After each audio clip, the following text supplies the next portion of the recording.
Comment vont les terrines de guêpes? Qu'est-ce qu'on fait aujourd'hui dans cette vidéo? Du pocket bike? Je sais que ça va pas plaire à certains gars et je m'en bats les couilles. Je vous le dis franchement, chacun fait ce qu'il veut sur YouTube. J'aime le contenu d'autres youtubeurs. J'aime ce que je fais. Le pocket bike, je l'ai acheté. C'était pour le refaire. Quand j'ai acheté le moteur, pocket entière, 100 €. J'ai démonté, on a mis du big bore. Bien entendu, j'ai pas contrôlé s'il y avait les clavettes. Il manquait la clavette d'allumage. Certains trous du cul sont allés dire t'as oublié la clavette. Je l'ai pas oublié, il y était pas. Et vous avez bien vu que j'ai pas démonté ce côté du moteur là. Mais c'est pas grave, je leur en veux pas. Bon, dans cette simple vidéo qui va plaire à mon pote Yannick. Yannick, je te dédicace cette vidéo, brother. Motard Junior 40. Allez voir sa chaîne, c'est très très intéressant et il sait de quoi il parle. Unboxing pocket bike. Un motoron tout neuf. On va monter que le carbu. Le big bore ça attendra. Et le pot. Moi ce que je veux c'est l'entendre tourner ce putain de pocket. Il est pour mes filles, il est pas pour moi. Vous en doutez bien qu'avec mes 90 kilos passés, je vais pas monter sur un pocket les gars. On attaque? On attaque. Boulot du redneck. Mais ça marche pas à tous les coups les gars. Boulot de redneck, des fois ça fout la merde. T'as vu un peu le résultat? Total. Je suis mis dans la merde, mais vraiment pour pas grand chose.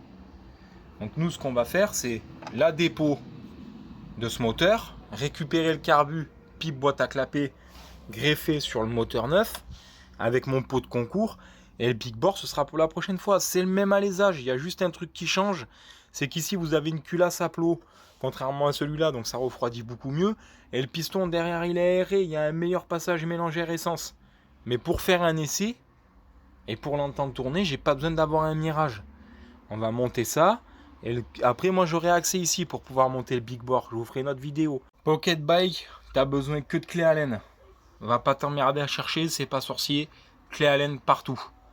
Donc, tu commences par ton carbu, ta pipe, tu tombes ton moteur avec l'échappement. C'est pas bien compliqué.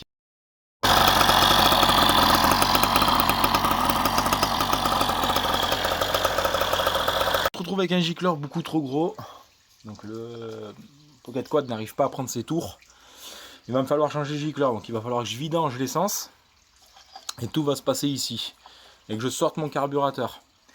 J'ai des gicleurs, mais il va y avoir de l'adaptation en espérant que j'ai pas à remonter le carbu d'origine.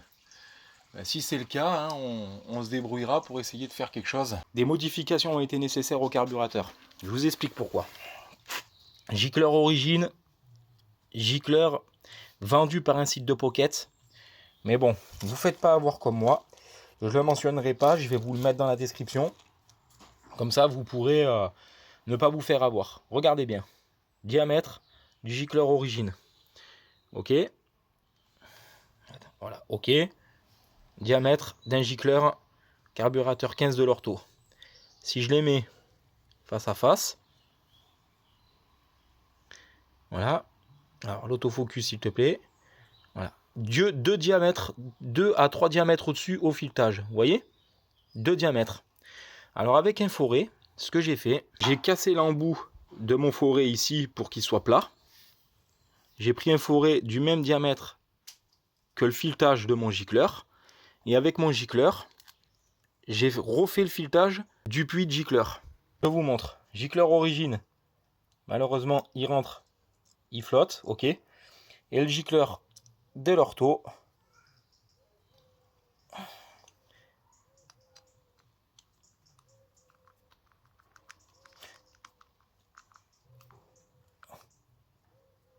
Il rentre et ça tient. Alors, vu que l'alliage ici est assez souple, vous pouvez refaire un filetage facilement. Donc là, je suis en gicleur de 75. Ok, parce que moi, le gicleur d'origine, je vous avais dit, j'avais passé un forêt dedans. Vous voyez, donc le gicleur d'origine, c'est carrément du 140 le merdier. Ouais, tu vois, carrément quoi. Donc je vais le garder, je vais le mettre de côté. Hein. Donc là, je vais pouvoir jouer. J'ai un gicleur de 80, j'ai un gicleur de 85, et j'ai un gicleur de 70, et j'ai une grosse boîte de gicleurs qui se trouve ici. Donc quand j'ai monté le kit Big Bore, je vais pouvoir adapter mes gicleurs. Donc c'est très bien. Donc là, je vais me mettre en 75.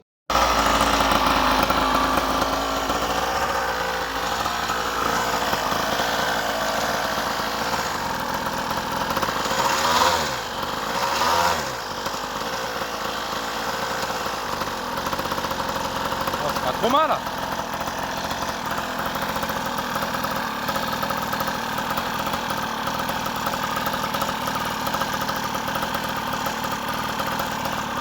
Je pense qu'un gicleur de 80 ferait mieux l'affaire. De toute façon, j'ai le câble accélérateur à changer parce que les cuits.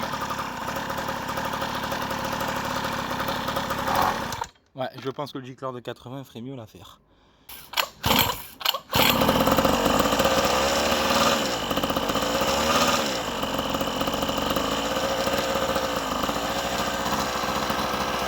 Je rappelle la configuration Poebo, le scooter que j'ai soudé moi-même, cartouche de pocket, cylindre 49,9 cm3 mais d'origine, carbu 15 type de l'ortho. Les gars, gicleur de 75 sur le pocket, c'est dead, je vais passer directement en 90, je vous explique pourquoi. Premièrement, il démarre avec le starter, il tient le ralenti qu'avec le starter. Faut savoir que sur les pockets, gicleur principal, il fait tout, il n'y a pas de gicleur de ralenti. Du coup, quand j'ouvre le starter, pour le mettre en full, il cale. Il prend des tours, il prend des tours, il prend des tours, et puis il cale. Donc c'est le mélange air-essence est trop pauvre. Vu la taille de l'échappement, ça ne m'étonne pas. Donc on va passer directement en gicleur de 90, ça devrait régler le problème. Et peut-être même que par la suite, je pourrais monter le big bore sans rencontrer de problème de réglage à faire. Du coup, parce que je préfère être un poil plus riche qu'un poil trop pauvre, surtout sur ces petits moteurs refroidissement à air.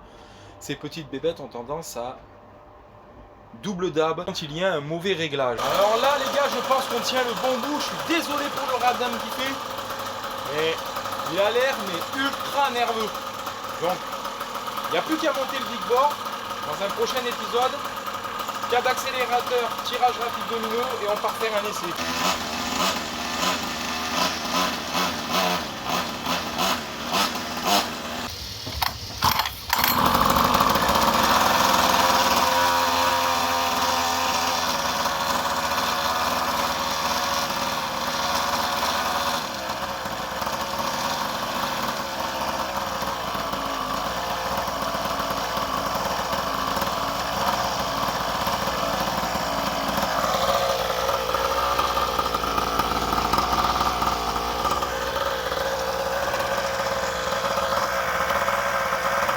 Et je dirais même qu'il est limite trop gras, parce que tu vois ici, c'est de l'essence, c'est du mélange, tu vois, c'est de la graisse.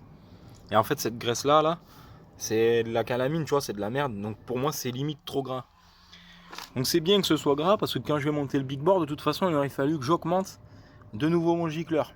Il sera juste question, je pense, de monter le big board pour conclure cette affaire, remonter bon, là, le nez du pocket quad, et puis après les gamines elles pourront tourner avec, parce que l'objectif c'était vraiment pour qu'elles se fassent plaisir avec, et que ça marche un peu mieux qu'à l'origine, parce que je pense qu'elle va porter sa soeur avec, donc il faut que ça ouate un peu parce qu'elles seront deux. Moi j'espère qu'elle va pas me la semer en route. Si vraiment j'ai 4 ronds à dépenser un jour dans des conneries, on achètera à ce moment là un embrayage racing, voir si ça marche un peu fort aussi avec l'embrayage racing. Après sur les pocket bikes, vous attendez pas non plus à avoir des mirages, hein. C'est rigolo, tu vois, mais ça va 5 minutes, hein. Ça reste des moteurs de tronçonneuse et des moteurs de débroussailleuse, tu vois, sans décompresseur. Mais à quelque chose près, on y est, hein. Ça y ressemble fortement en fait, hein. Les gars, dans une prochaine vidéo, nous allons parler d'un bac à ultrasons. Voilà, que vous pouvez retrouver sur n'importe quel site internet. Je ne fais la promotion de rien du tout, je fais la pub pour rien du tout. On fera juste un essai, voir si c'est positif ou négatif. Donc un essai au vinaigre blanc, conseil de Yannick, et un essai avec les détergents qui donnent eux. Et on verra bien si ces petits bacs à ultrasons, donc c'est un 3 litres, fonctionnent plutôt bien. On notera l'efficacité, la résistance dans le temps, et on notera avec la qualité des matériaux. Là, le temps que je prépare tout, certainement qu'il y aura la vidéo de Donzer avant le pocket bike ou le pocket bike avant Donzer. Je ne sais pas trop. Il me reste encore du boulot à faire sur la vidéo Donzer. En attendant, j'ai libéré un petit peu mon QG pour remplir un peu l'autre. Et vice versa, vous connaissez le Zincousinoc. Ici, c'est de la mécanique 100% redneck. C'est votre cousin le redneck du Canada. C'était Zincousinoc. Et je vous dis à bientôt pour de nouvelles aventures. Papa!